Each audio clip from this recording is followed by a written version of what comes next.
Người đón em đến bên đời là điều tuyệt nhất để khiến em cười. Người cứ như ô trong mưa, như mây bay qua trong ngày trong xanh. Ở đây có anh này, em thật nhỏ bé trong chiếc ôm này.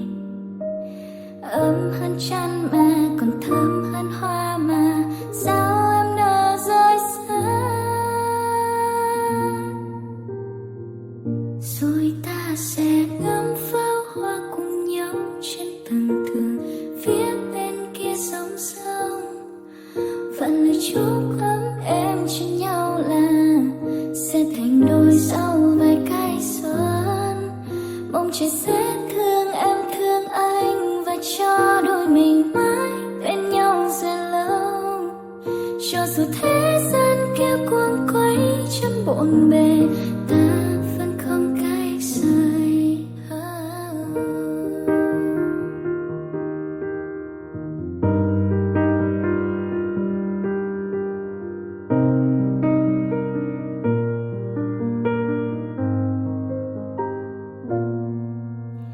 Thấy anh đứng đây rồi, mặt cười cùng khóe mi đây rồi.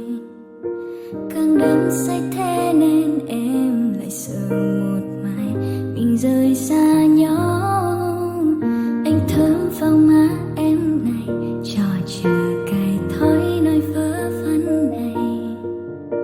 Mặt ngây ngô xa rồi, còn anh thì đừng cười.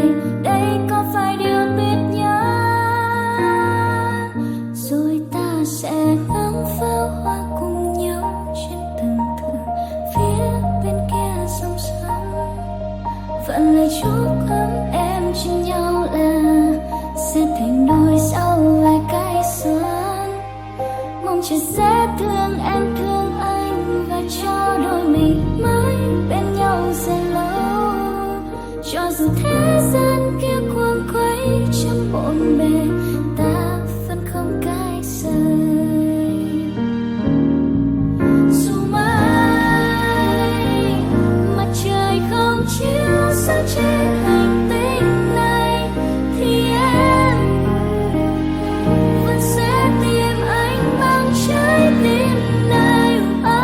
Dù mãi đời người giàu có cách đưa tình ta, thì anh sẽ một lần không tên, nguyện yêu anh một đời an yên.